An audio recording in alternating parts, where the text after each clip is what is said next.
go ahead and subscribe. Hit that bell so you're notified every time. Become a patron. Like this video, check out MythVisionPodcast.com. You want to know the truth? You're watching a channel that's looking for the truth. Sometimes the truth is stranger than fiction, they say. Sometimes the truth hurts. Sometimes it's not simple. It's complex. Like the literature of the Gospels. Are they imitations of Greek epics? Dr. Dennis R. MacDonald has written extensively on this. Pay attention. Check out the show. You have your criticisms, leave them in the comment section down below. I'd be interested to see what you have to say. At the same time, what if Euripides the Bacchae is being used in Luke and Acts?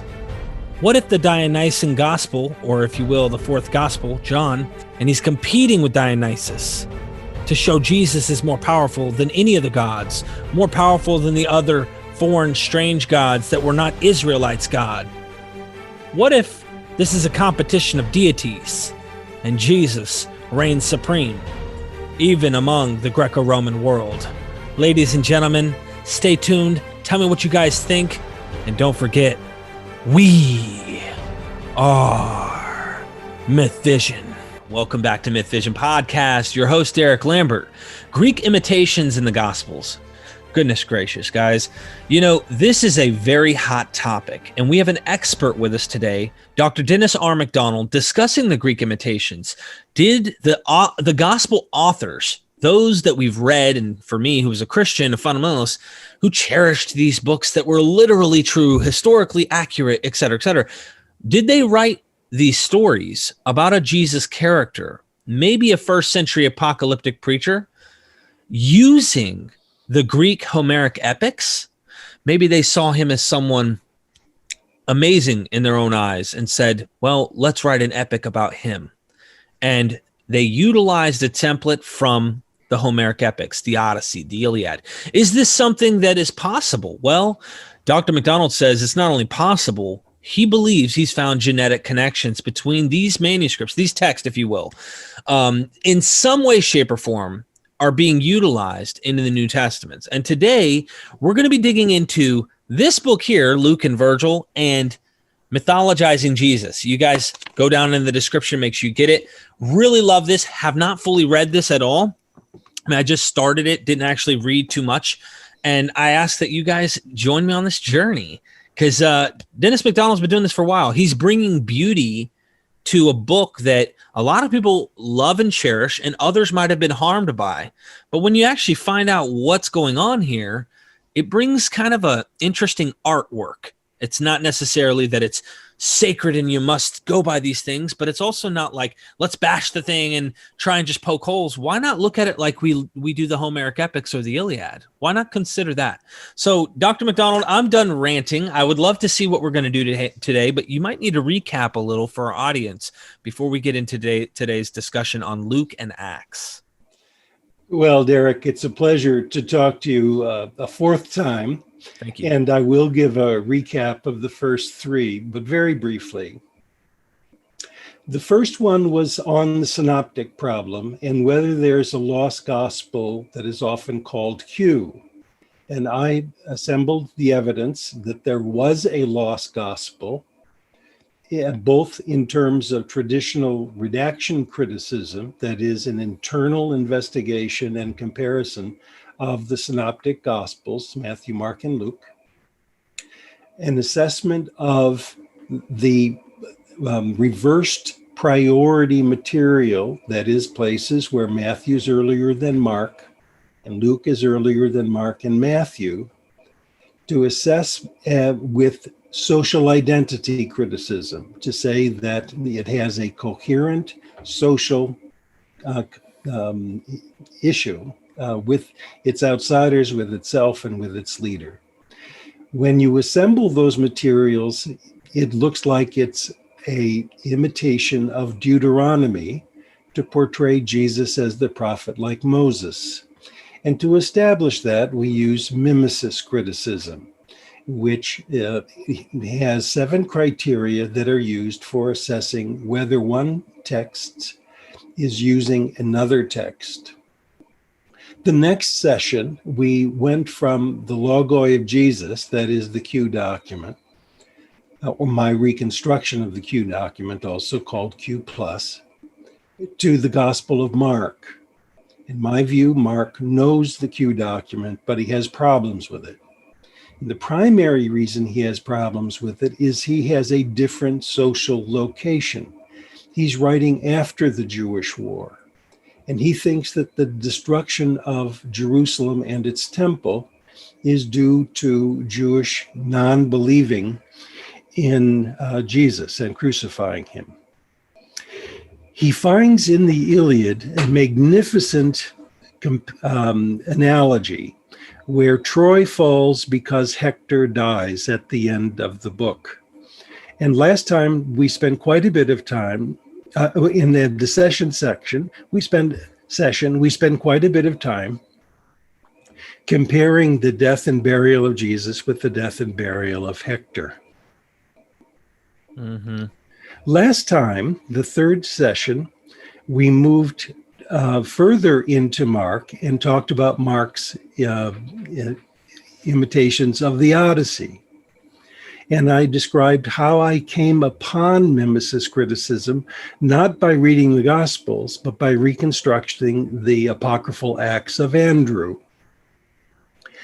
I also, after looking at just one example, really, the anointing of Jesus by a woman for his burial, and compared it with Euryclea's recognition of Odysseus, her master, by washing his feet, I talked about why people have not been receptive to mimesis criticism in the gospel imitations of Homeric epic.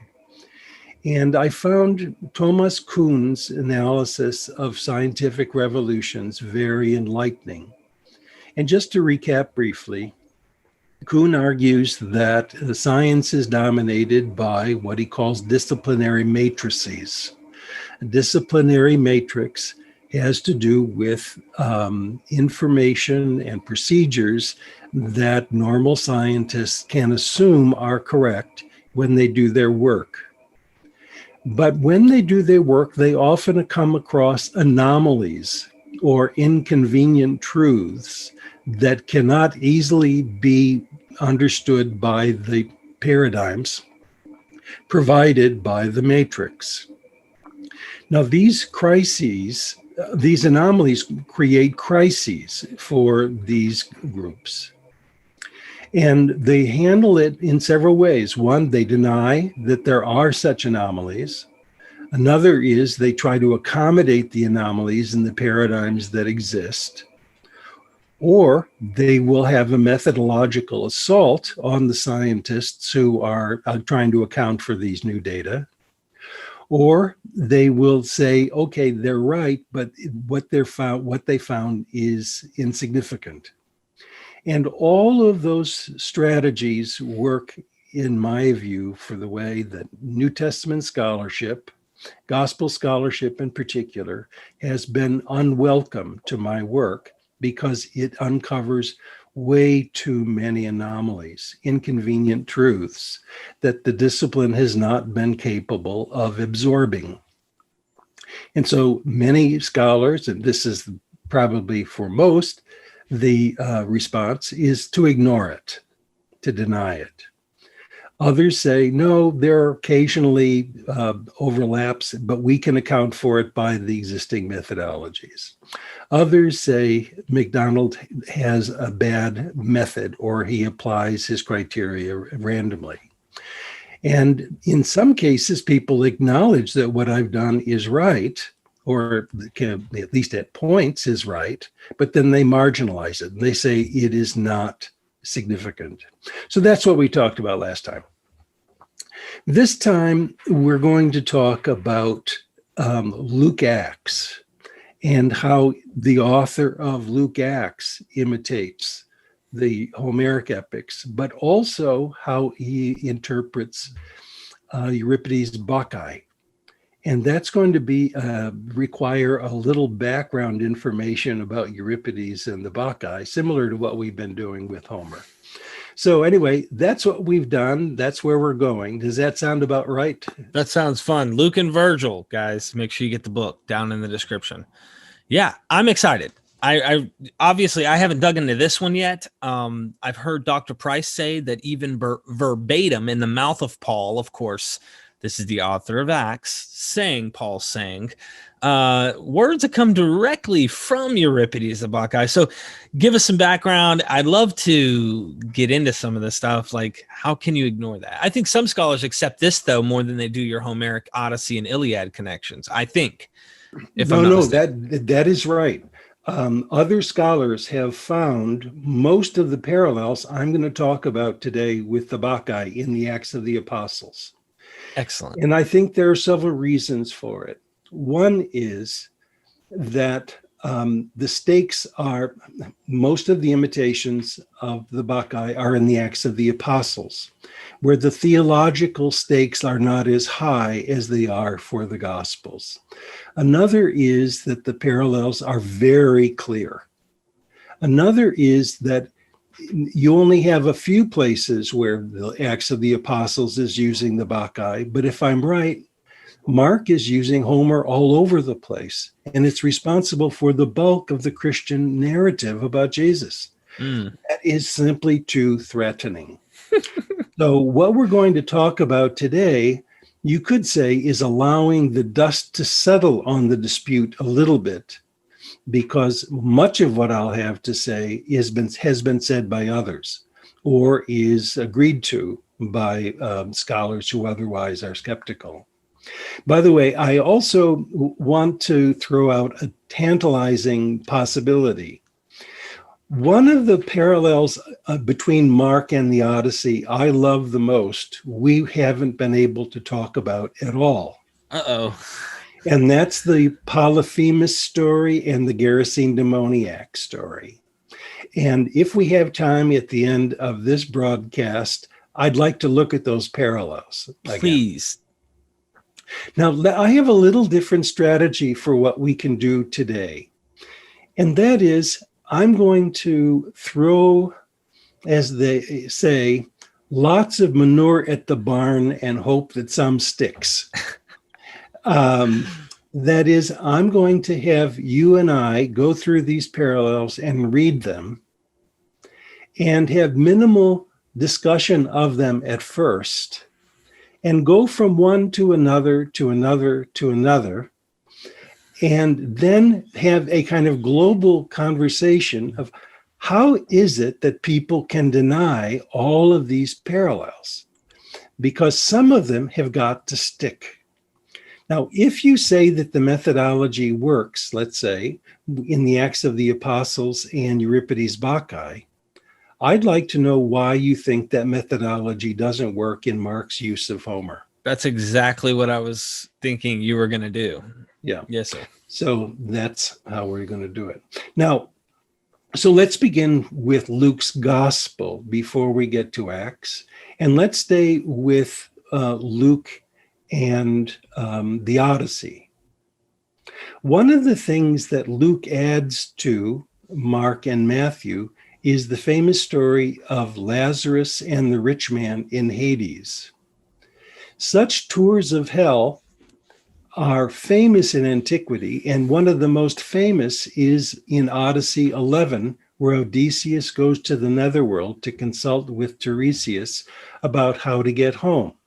And when he's there, he sees lots of heroes and his mother, but also he sees a man named Tantalus, where we get our word tantalizing, who is a rich man who sees fruit descending from a tree, but he can never reach it. The waters rise up to his mouth, but he can't stoop over to drink it. And in Luke, we have the rich man in Hades and Lazarus in Abraham's bosom. And he asks Father Abraham, please send Lazarus to dip his finger into water to quench my thirst. And Abraham says, nope, the chasm is too big and you deserve your punishment for,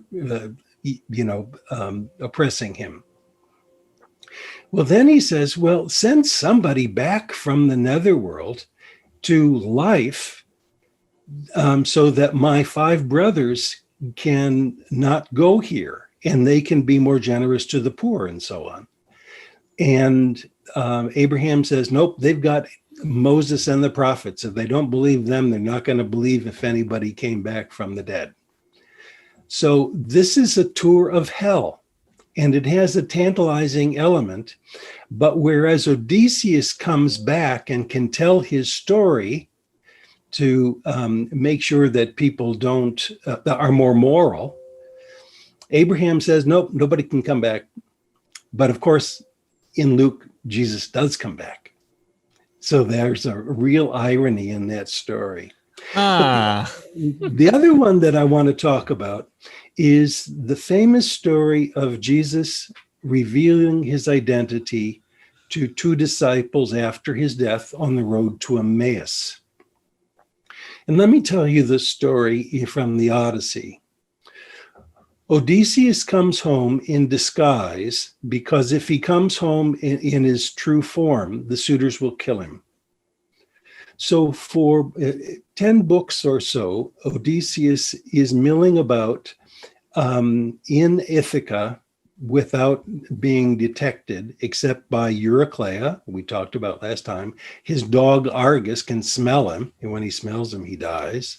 And Odysseus reveals himself in a transfiguration, which is Mark's model for the transfiguration, to his son Telemachus.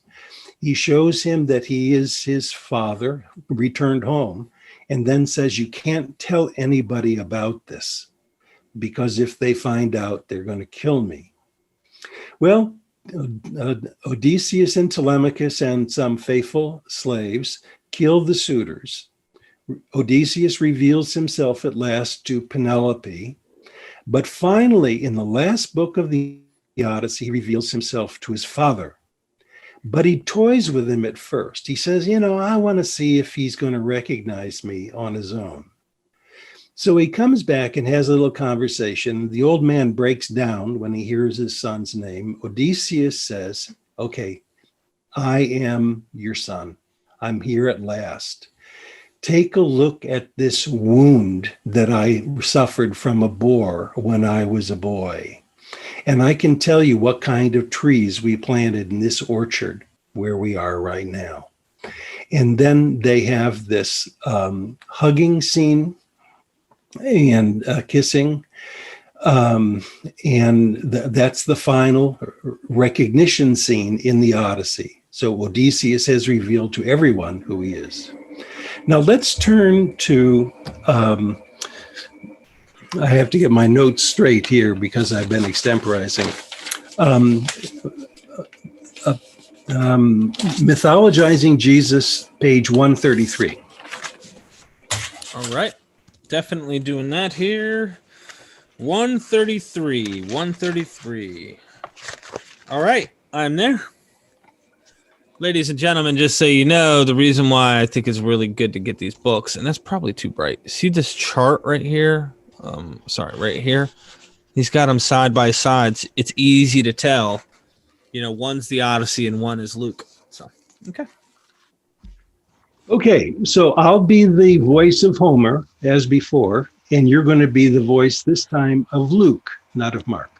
Okay. Odysseus, thought dead, returned alive. This is in Luke 24, 13 through 43. Jesus died, but returned alive. Odysseus went to his father's farm. Jesus met the disciples on the road outside the city to see if he would recognize him with his eyes. Outside Jerusalem, but their eyes were kept from recognizing him. Laertes was sad as he worked in his garden. The disciples were sad as they walked. The stranger, that is Odysseus, began asking questions. The sojourner began asking questions. Laertes expressed his sadness over the death of his son and the violence of the suitors. Cleopas expressed sadness over Jesus' death and the violence of the Jewish authorities. Odysseus spoke with his father about himself in the third person, but the old man still did not recognize him. Jesus spoke with his disciples about himself in the third person, but they still did not recognize him. Odysseus revealed himself by means of his scar and knowledge of the trees, and there was a meal at another venue. Jesus revealed himself by breaking and distributing bread at a meal at another venue. Odysseus told Laertes to look at the scar on his leg for proof. Quote, I am that man. Jesus told the disciples to look at the wounds on his hands and feet. It is I myself. Those who recognized Odysseus were astonished, and he comforted them. On recognizing Jesus, the disciples were terrified, and he comforted them. If Luke's readers picked up these clues and compared the last chapter of the gospel with the last book of the epic, they should have seen significance to the story invisible on the surface. Odysseus visited Hades without dying. Jesus died and returned from the dead. Odysseus's wound came from a hunting accident. Jesus's came from his execution. The recognition of Odysseus by Laertes demonstrated that the hero had returned home. But the recognition of Jesus by the disciples demonstrated his status as the Messiah who conquered death. Here again, Luke does not merely imitate Homer, he rivals him by exalting Jesus over Odysseus. Wow. If you don't see the parallels, you don't see the theological punch. Wow, that is powerful, Dennis. I really want more people to see this. This is why I love what you do, and there's always more to learn. When I first heard of the Excavating the Empty Tomb series that uses your work on kind of exposing and showing these connections, you see that it's a literary document. And of course, the guy who did the series is trying to help Christians who are fundamentalists, like, recognize that, hey, this is a literature, not literal, like a literal historical document. It's literature. And I just, you know, it makes me want to read all your works. I want to wrap my head around these ideas and wonder if there's things you didn't connect. Like our first episode when we talked about mythologizing Jesus, and we were talking about Hercules going into Hades and getting into a trance. He kills his own family, you know, because the goddess. And then he went and got the three-headed dog. What is the name? Cerberus. And I was like, well, is it possible the three concept might come up with the Peter, James, and John going up on the, I don't know. There was connections though. And I started doing things and I wondered, it's not a strong one necessarily, but I want everyone to get into this. So I'm shutting up. This is great. Please continue. So let's go to the Acts of the Apostles. Derek, now I want to turn to the imitations of the Odyssey in the Acts of the Apostles. Many scholars have seen parallels between the shipwreck of Paul in chapter 27 and his safe arrival in Rome with Odysseus's shipwreck in Odyssey 5 and his arrival in the city of the Phaeacians. And I don't want to repeat that here, but there are other places in the Acts of the Apostles too, where we find imitations of both the Iliad and the Odyssey.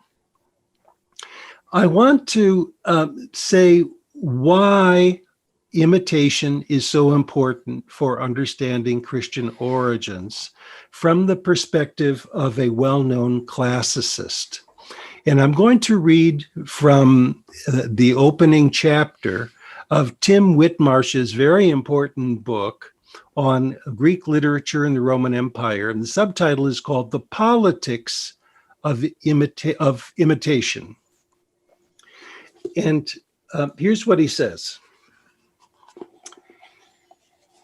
Becoming Greek in the Roman Empire meant constructing one's own self-representation through and against the canonical past.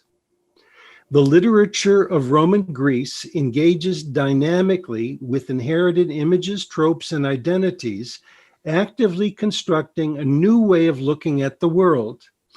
That is why I write of a politics of imitation or mimesis.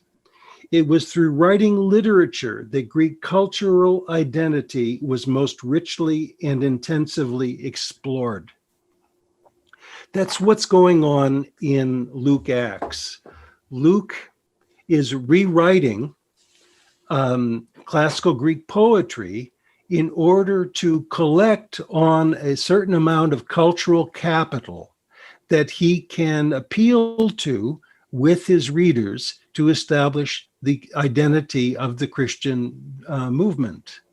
And he was very successful in doing it. No serious treatment of Christian origins has ignored the Acts of the Apostles and the structure of its narrative. Even those like myself who are highly critical of that reconstruction. So the process of imitation or mimesis in the Gospels, already in Mark, but it's clear in Luke Acts, is a process of self-identification, cultural identification over against the outgroup, which would be the Roman Empire or paganism and Judaism. So let's switch to Euripides' Bacchae. Euripides is an Athenian tragedian and a brilliant author, not only for the stage, but also as a theologian. He's highly critical of the gods. And his Dionysus is one bad mama. And it works like this. Dionysus comes on stage with no one else around. And he says, I am the son of Zeus, Dionysus. I have come to the place of my birth, Thebes, disguised as a mortal priest, because I want to punish it for maligning my mother Semele, who said that she had sired me by Zeus. And what I've done, the god says, is I've sent the women of Thebes into the mountains to worship me in orgies, where I have given them wine. And these maenads, the word maenad means a crazed woman. These crazed women are out there worshiping me and leaving their families. And I'll definitely punish Pentheus because he's the one who hasn't accepted my cult and has maligned my mother. Well, two old men, Cadmus and Tiresias, the blind seer in Homer, go dress in drag. They dress like women, and the god emboldens them so they can go out and worship with the women and dance with the women in their orgies.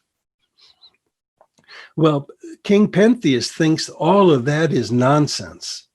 And this stuff of the women leaving their homes is going to be terribly problematic for the city. So he sends his soldiers into the mountains and they arrest some of the maenads.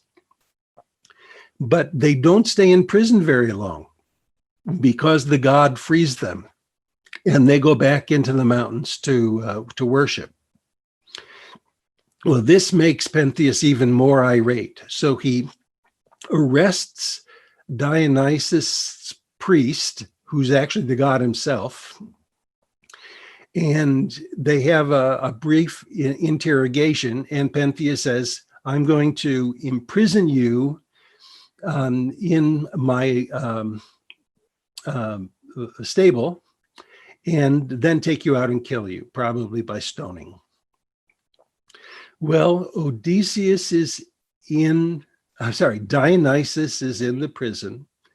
His chorus is outside, falling on their feet, on their faces, and to die. Dionysus frees himself by causing an earthquake. And this is, and Pentheus's palace also is in ruins. But instead of escaping, Dionysus confronts Pentheus and says, look, I'm not going anywhere. I'm not fleeing.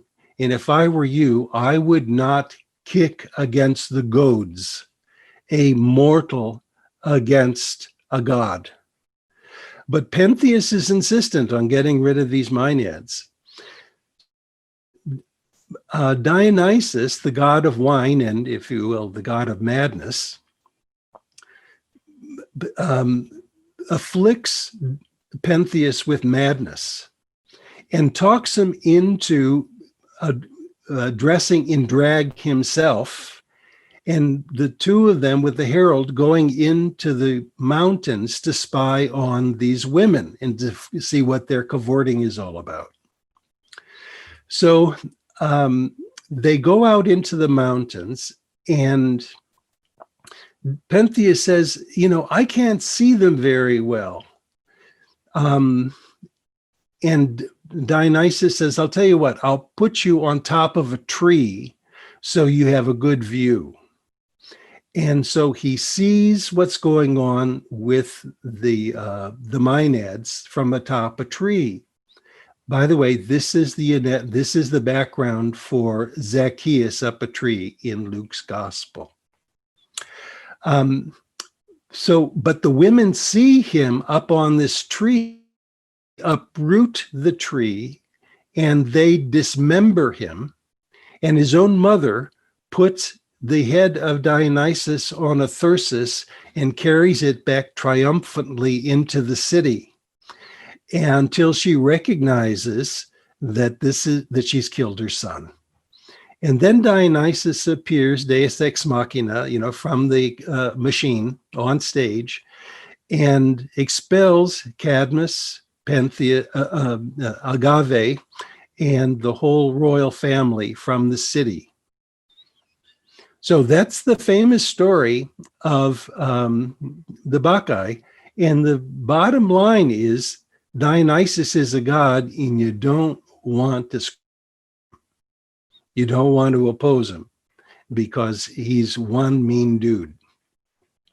So that's the story of the Bacchae.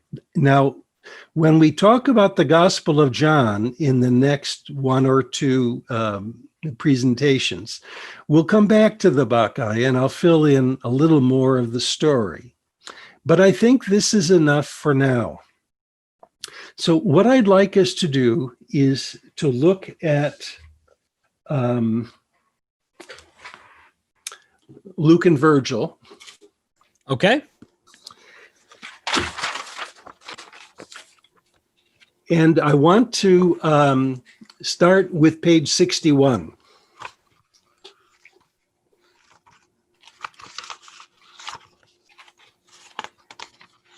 All righty.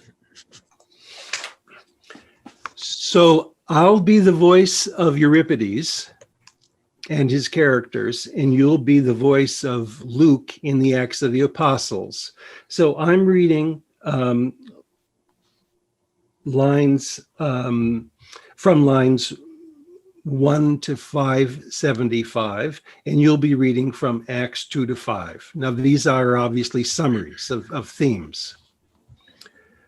A new religion, the religion of Dionysus, arrives in Thebes.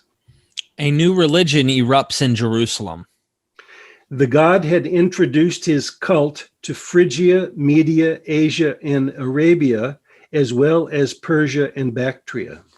The message is heard by sojourners from Phrygia, Media, Asia, Arabia, Parthia, Elam, and Mesopotamia. Worshippers are moved to act strangely. Fire appears on their heads, and they perform miraculous deeds. Worshippers are moved to act strangely. Fire appears on their heads, and they perform miraculous deeds. Pentheus is troubled and perplexed. Those present are troubled and perplexed. Pentheus accuses them of being drunk. Some say that the believers are drunk. Tiresias tells Pentheus that the Maenads are not drunk. Peter tells the crowds that those who speak in foreign tongues are not drunk. This possession by the god includes the ability to prophesy both for men and women. This madness is prophetic for sons and daughters and for servants, both men and women. Pentheus should receive the god.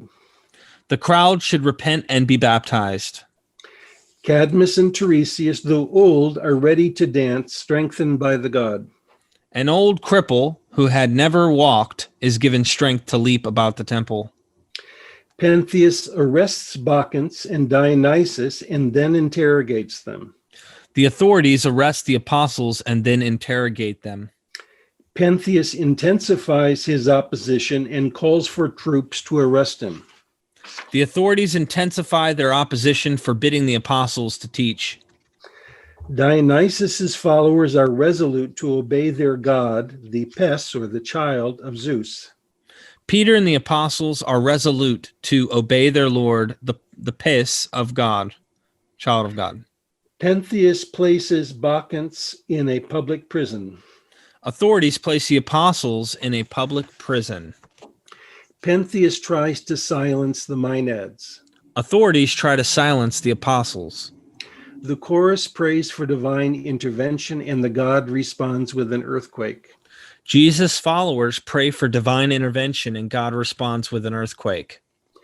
The god frees the Bacchans and himself. An angel of the Lord frees the apostles. The Bacchans continue their worship. The apostles continue their preaching. Pentheus continues his theomachia, that is, his fight against the god. Gamaliel warns against becoming themachoi. Theomachoi is in Acts of the Apostles and in the Bacchae as those who fight the god. Ooh. These are verbally identical. So is kick against the goads, correct? So is kick against the goads. Now, scholars have seen these parallels. They are far too many and generative to say they're simply in the air. There's got to be a literary genetic connection between them. And just as Dionysus cares for his own and will protect them, the God of the apostles is going to protect them and make sure that they can worship him in freedom. So this makes wonderful sense in terms of Luke's own social identity, I would submit. You know, something to think about too, in light of the parallels that you played out at the end of the story in Dionysus, it doesn't seem in our mind that that's a happy ending, that Dionysus' head is on a pike, if you will, or you know, he got killed. He's defeated in the end. Now, of course, Jesus ends up resurrecting in a sense and defeats that, beats that, but his followers have to face persecution and get killed as well. So this, it's just a strange thing that they have to be the ones who end up getting killed in the narrative, if you will. I don't know. Who gets killed in what narrative? Just the idea that the apostles are going to face persecution and death. You know what I mean? Yeah. Now we're going to see that actually in the next section we're going to read, which is continuing the same page. Okay. Paul plays the role in the Acts of the Apostles as Pentheus. He is the God fighter. He resists the presence of the new religion and is given letters to go and persecute the followers of Jesus. And in the meantime, there is when he goes to do so, he has an encounter with the God and becomes not a God fighter, a theomachus, but a Theophilus, that is a lover of God. And let's read those parallels now. And I think these are astonishing. And again, scholars have seen these parallels. These are not just my fabrications in the middle of the night after 2 beers. Okay, so the Bacchae. Pentheus persecuted the followers of Dionysus. Saul persecuted the followers of Jesus. The Maenad saw a blazing fire consuming the royal palace. Later, a light shone from earth to heaven that exposed the king's perch. A light from the sky all at once flashed around him. Dionysus called to the Maenads from within the prison, "Have you fallen to earth?" Just before he dies, Pentheus falls to the ground. He fell to the earth. A voice, phoni, from the ether cried out. Saul heard a voice from the sky. Dionysus warned Pentheus, "I would rather sacrifice to him than kick against the goads, a mortal raging against a god." The heavenly voice warned Saul, "It is hard for you to kick against the goads." Dionysus told the Maenads, but rise up. Jesus told Saul, "But rise up, go to the city." Pentheus repented of his sins, but too late to be saved. Saul was temporarily blinded, but eventually believed in Jesus. Now, in the rest of this page, I talk about the similarities in Greek and other places where we have these connections.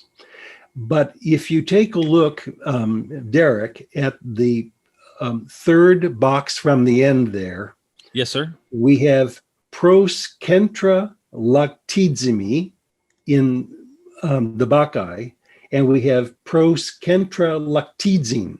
And you can see, even without knowing Greek, that the letters look very similar to you. Yes. Those are the same words. It's a near quotation. And it's a quotation in a similar context. Now, this is what I would call a mimetic flag. Luke is telling the reader, think of the Bacchae when you see this story. Now, here's what happens. What happens to Pentheus in the Bacchae? He dies at the end. What happens to Saul? He sees the light, if you will, and he becomes then the great evangelist for Jesus. And in fact, he plays a role that switches at this point in the Acts of the Apostles. Instead of playing the role of Pentheus, we're going to see now he plays the role of Dionysus himself. Now, these parallels cannot be attributed to just motifs in the air or similar ways that people talk about prison escapes. And that's how it's almost always treated in the literature, though people are obligated to say, yes, there are similarities with what's going on in Homer, in Euripides. But these are too compelling. So this is some of the manure that you throw to the barn that sticks. Right? So in light of this, there's a couple things, and I don't want to get stuck on this, but wouldn't this tell you generally the type of author that Acts is, that Luke is? What I mean is social identity. Do you really think a Jew would write this? That's kind of the point I would say. I'm not going to say it's not possible that a Hellenized Jew didn't write this, but it seems like this would be a Greco-Roman author of Acts. What is your thoughts on that? We have parallels of imitation of the Bacchae by Jews. Okay. So, but they obviously are Hellenized Jews, and they're trying to do something that's similar to what Luke does. That is, they're trying to cash in on these marvelous stories to establish the justification of their own social identity, how their God cares for them as well.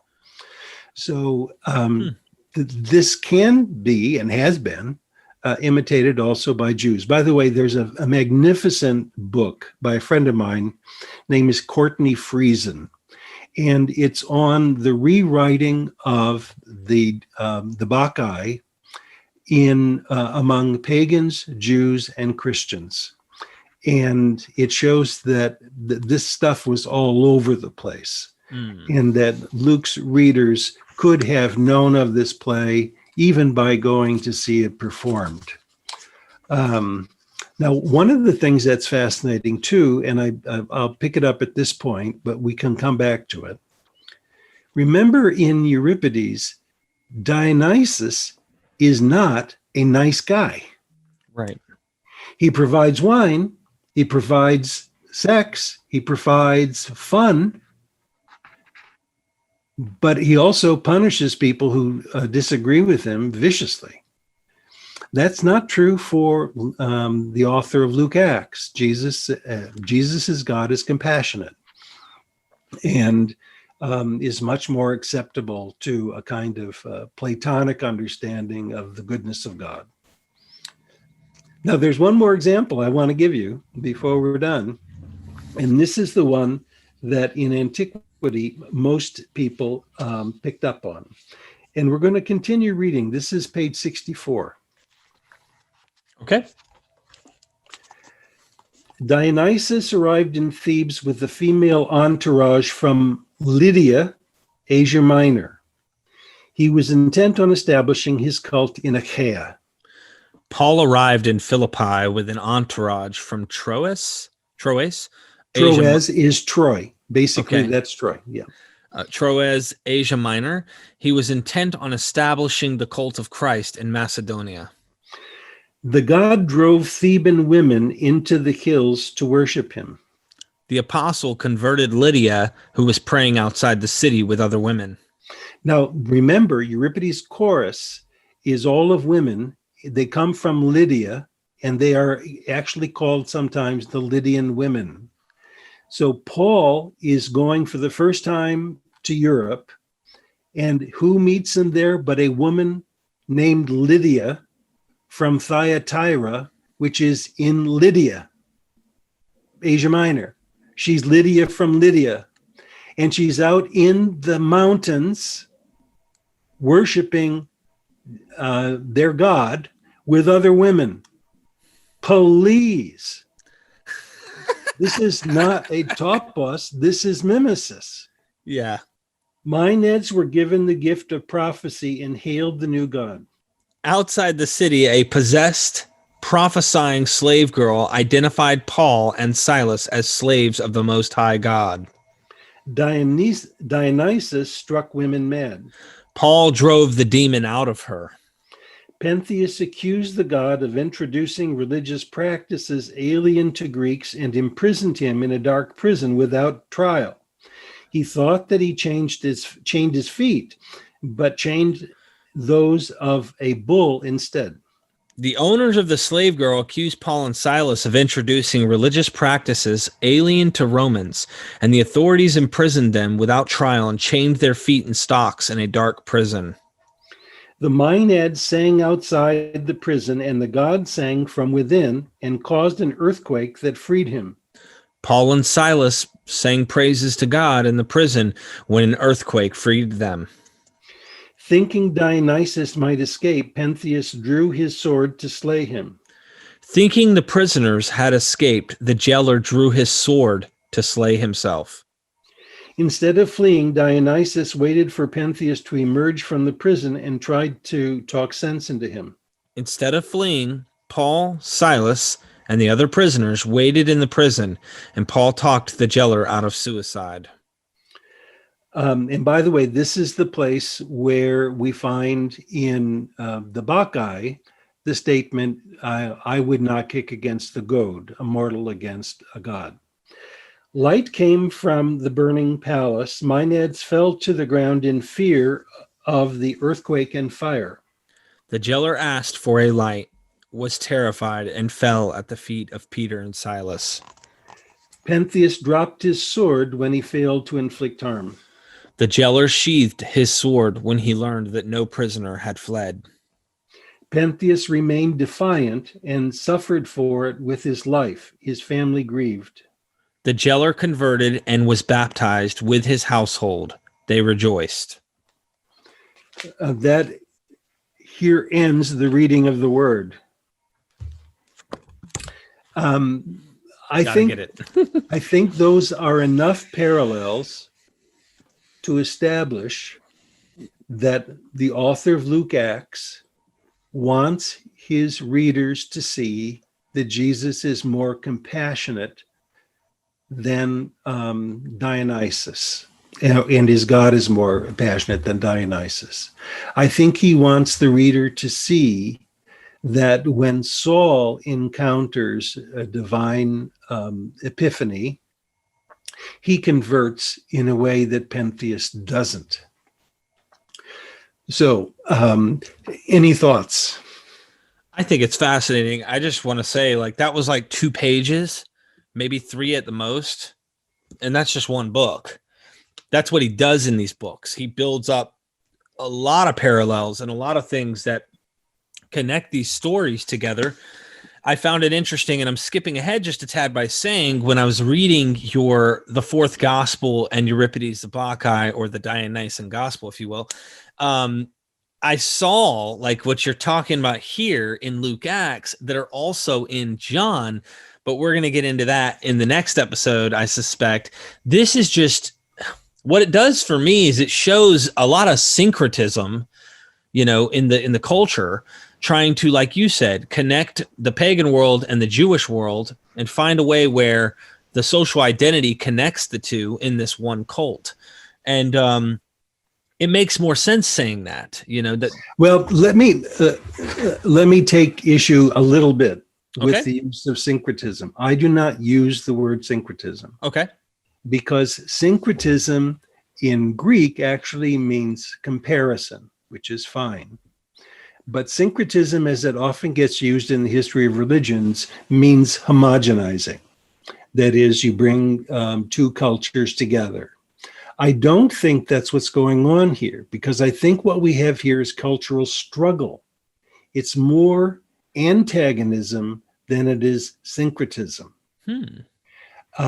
So yes, you have the merging of cultural features from Judaism and the Greek world, and they are put together in an artistic way. There's no doubt about it. So you're right to have thought of it that way. And if we say syncretism simply means comparison, that's not a problem. But if we mean that it's homogenizing the 2 groups, or merging, synthesizing the 2 groups, I don't think that quite captures it, because these authors are interested in competing with their surrounding outgroups and not just playing nice with them. That is, Luke is not trying to convert pagans into the Christian cause. He's interested in telling Christians that your God is actually better than the gods of your outgroups. So the issue of audience becomes very important. Now, you anticipated the Gospel of John, and I'm so glad you did, because it looks like you've been reading my notes. This is what I wanted to talk about next. By the way, did you want to respond to syncretism? Yeah, just one thing. When you said that he's not trying to convert pagans, I was thinking of Acts 17, the Areopagus in Athens, and I was wanting to kind of get your opinion on that.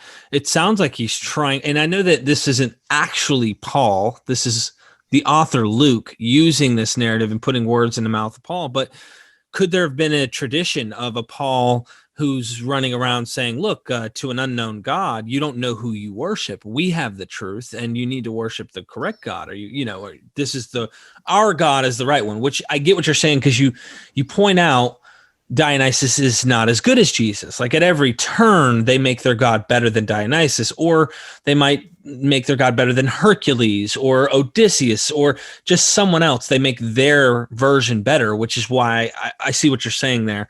But as far as like converting pagans or trying to get them, that's what I was thinking Paul was doing in Acts 17, but maybe I'm mistaken. No. Yeah, but yes, that's exactly what Paul is doing. Okay.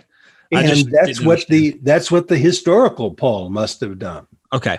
He's founding churches, but he's making a place for Gentile inclusion. Absolutely. But at chapter 17, Paul no longer is playing the role so much of Dionysus as he did in the previous chapter. He's now the new Socrates. Who else comes to Athens, or is in Athens, is troubled by the statuary of multiple gods, and is going to talk about a God who otherwise is unknown and is able to take on philosophical opponents. And then later, like Socrates, Paul has his own, is brought up on charges and himself will be executed like Socrates. So here we have Paul presented as the Socrates character. So yes, you're right. Luke certainly applauds Paul's Gentile mission. So in that sense, he certainly would be delighted if people read Luke Acts and became members of the Jesus movement. But his primary audience almost certainly is believers.